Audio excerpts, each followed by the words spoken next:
Smart Art, QuickWitz tips for smart art. If you've done any of these already, you've probably already discovered it's not as much about art as it is spatial sense and concentration. So I'm going to cue up the directions and we'll take a look.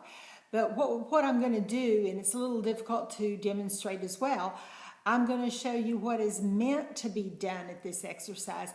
It's not just complete the drawing, and I think that sometimes the residents go, oh, I can do this, and they complete the drawing without listening specifically to the directions. So let me cue up the directions, then we'll come back and talk about it, and I'll demonstrate.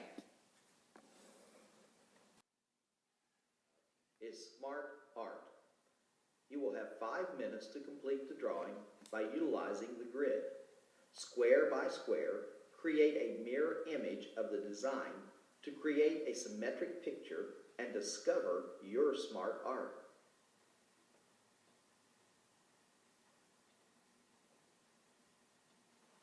All right, there it is. It's half of a butterfly. And you notice he said square by square. Some proportional drawings are done this way, and I'll talk a little bit about the difference between a proportional drawing and this, which is just meant to be symmetric.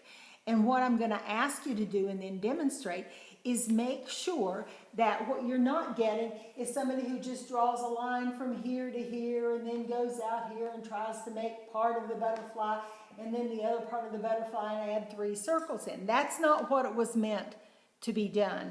What we were meant to do was to take a look at the drawing and say square by square. So if I'm looking at this square, it's symmetric to this square. So I see that what I have done, and I'm going to see if I can put this in front of you, what I've done is I've put a dot right there because it's about the same distance from that line as this one is from this line.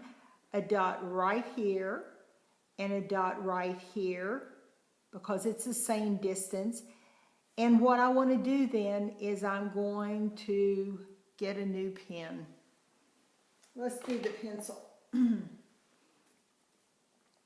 I'm going to do dot to dot. But you can see I'm going to be symmetric when I do it. So here, yes, it would look like a big loop, but you want to make sure that you're the same distance from this point to here so that this is the line of symmetry. So when I want to make the wing of the butterfly, I'm going to say this square is symmetric to this square. Then I'm going to go this square is symmetric to this square. So I'm going to make my arc look like from here, which is here, here to here, so that I can do 1 square at a time.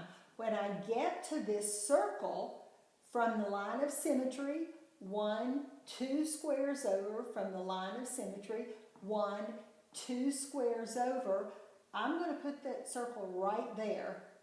When I see this circle from the line of symmetry, 1, 2, 3 squares over from the line of symmetry, 1, 2, 3 squares over, I'm going to put the circle right here. So I think that you get the idea. It's not meant to be just complete the drawing. It's meant to be spatial sense. It's a real stretching. And there's some things that you can do to make it more fun at the end. Some of the pictures will be a little more complicated than this one. They might color it and bring it back and share it with each other. Another idea is to do the proportional drawing. Proportional drawing, you can look it up, you can Google it, but basically what it is, it's taking a drawing that's small like this one, where the squares are about 1 inch, and then taking a big piece of poster board and putting a grid on it, and maybe the squares are 6 inches. And then what you're doing is you're transferring one square, which is small, to a square, which is big. So what happens is you end up with the drawing becoming a poster.